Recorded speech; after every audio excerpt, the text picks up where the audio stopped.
இலவச தமிழ் பாட புத்தகம் நிறுத்தம். தமிழுக்கு எதிராக கிளம்பிய திமுக. வெளிவந்த பரபரப்பு ரிப்போர்ட்.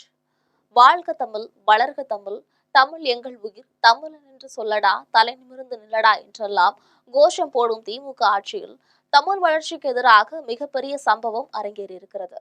யாருக்கும் தெரியாமல் திரைமறைவில் நடைபெற்ற இந்த நிகழ்வு தொடர்பாக விவரிக்கிறது உங்கள் ஜெம் தொலைக்காட்சி.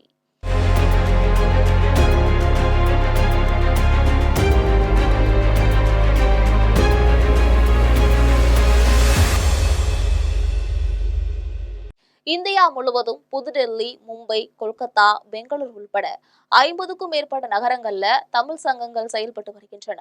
இவற்றின் மூலமாகத்தான் ஏராளமான தமிழ் குடும்பங்களின் குழந்தைகள் தமிழ் வழி கல்வி கற்று வருகிறார்கள்.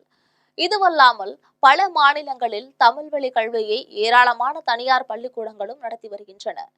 இவை எல்லாவற்றுக்கும் 1ஆம் வகுப்பு முதல் 12ஆம் வகுப்பு வரை தேவையான தமிழ்நாட்டு அரசு பாடநூல்களை தமிழக அரசு இதுவரை இலவசமாக வழங்கி வந்தது. இந்த நிலையில இந்த ஆண்டு முதல் தமிழ் இலவச பாடநூல் விநியோகத்தை திமுக அரசு ரத்து செய்திருக்கிறது.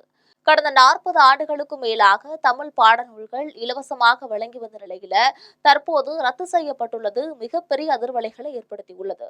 ஏற்கனவே வெளி மாநிலங்களில் இருக்கக்கூடிய தமிழ் வழி கல்வி நிறுவனங்கள் நிதி நெருக்கடிகள்ல திண்டாடி வருகின்றன. அவர்களுக்காக தமிழ்நாட்டிலிருந்து எந்தவித நிதி உதவியும் கிடைப்பதில்லை. தற்பொழுது இலவச பாட புத்தகமும் நிறுத்தப்பட்டதால் தமிழ் மொழியை வளர்த்தெடுப்பதில் தொய்வு ஏற்படும் அபாயம் ஏற்பட்டிருக்கு. இந்தியாவுல தமிழர்கள் வசிக்கக்கூடிய அனைத்து பகுதிகளிலும் தமிழ் மொழி முக்கிய பாடமாக பயிற்றுவிக்கப்படும் நிலையில தற்பொழுது பாடநூல் நிறுத்தம் என்பது மிகப்பெரிய அளவுல பாதிப்பை ஏற்படுத்தியுள்ளது. இதில் விசேஷம் என்னவென்றால் இது குறித்து அனைத்து தமிழ் சங்கங்களும் முதல்வர் மு.க.ஸ்டாலின் தனிப்பிரிவுக்கு மனுக்கள் எழுதியுள்ளனர். ஆனால் முதல்வர் மு.க.ஸ்டாலின் தனிப்பிரிவிலிருந்தும் தற்போது தங்களுக்கு இலவச தமிழ் பாடநூல் வழங்க இயலாது என தெரிவித்துள்ளனர் என்பது மேலும் வேதனை செய்தியாகும். இது குறித்து தமிழக அரசு சார்பில் கூறும் பொழுது தமிழக அரசிடம் தற்போது இதற்கு தேவையான பண வசதி இல்லை என்று தெரிவித்துள்ளனர். இந்தியா முழுவதும் இலவச பாடநூல் அனுப்புவதற்கு 1 கோடி ரூபாய்க்கு மேல் செலவாகிறது. தற்பொழுது தமிழக அரசிடம் இதற்கான பணம் இல்லை என தகவல் தெரிவித்துள்ளனர். இதற்கிடையே வெளி மாநிலங்களில் இருக்கக்கூடிய தமிழ் பள்ளிக்கூடங்கள் நிதி சுமைகள்ல தவித்து வருவதால் அவர்களால் பணம் கொடுத்தும் புத்தகம் வாங்க முடியவில்லை. உதாரணமாக டெல்லி தமிழ் சங்கத்திற்கு மட்டும் 20 லட்சம் ரூபாய் மதிப்பிலான பாடநூல்கள் வருடந்தோறும் தேவைப்படுகின்றன என்பது குறிப்பிடத்தக்கதாகும். இதனிடையே 1 முதல் 12ஆம் வகுப்பு வரை இலவச தமிழ் பாடநூல்கள் ஒவ்வொரு வகுப்புக்கும் 10 பிரதிகள் வேண்டுமானால் இலவசமாக தரலாம். மீதி உள்ள பிரதிகளை பணம் கொடுத்து வாங்கிக் கொள்ள வேண்டும் என்றும் ஒரு உத்தரவு பறந்திருக்கிறது. தேர்தல் நெருங்கும் சமயத்துல எவ்வளவோ கோடி பணத்தை செலவிட காத்திருக்கக்கூடிய ஆளும் திமுக அரசு தமிழ் மொழிக்காக 1 கோடி ரூபாய் செலவு செய்ய முடியாதா என்ற கேள்வியை தற்பொழுது தமிழ் சங்கங்கள் எழுப்பியிருக்கு.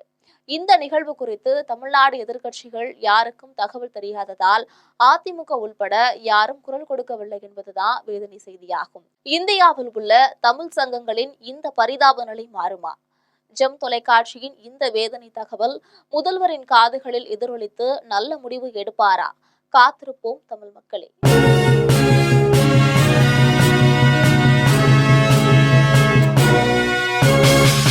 உடனுக்குடன் அப்டேட் தெரிந்து கொள்ள ஜெம் டிவி தமிழ் ஆப்பை இன்ஸ்டால் செய்யவும்.